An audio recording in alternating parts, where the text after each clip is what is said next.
I'm Mike Laidlaw, lead designer for Dragon Age 2, and today we're going to take a look at some PC gameplay and the two different ways you can play Dragon Age 2, as an action RPG adjusting your strategy on the fly, or with a more considerate pause and play approach, issuing your orders tactically. Let's take a look. So let's take a look at how Dragon Age 2 plays if you tackle it like an action RPG. If you want to play in real time, you can absolutely do so.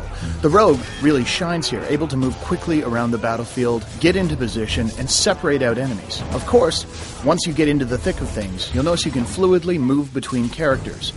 Mages, of course, shine when groups are clustered, while a stealth character can deliver vast amounts of damage from the safety of shadows. And with the enemies torn to pieces, it's just a matter of switching back to Hawk to pick up the stragglers. So you've seen how Dragon Age 2 plays as an action RPG, but what happens if we take the same situation and play it more tactically, pausing to issue orders? Let's find out.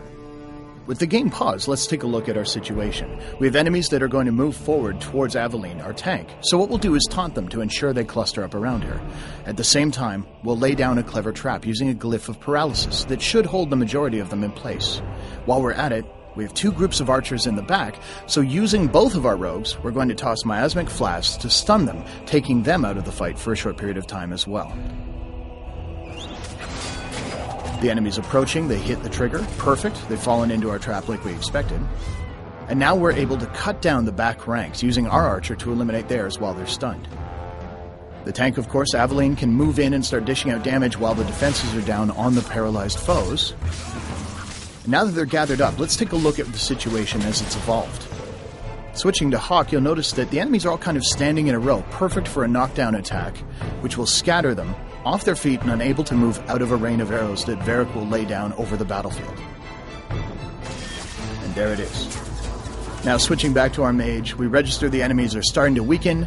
We're going to use a top-tier mage ability, Firestorm, raining down from the heavens to eliminate the last of our foes. So this is just an example of how a well-coordinated team can deal with an encounter where they're vastly outnumbered.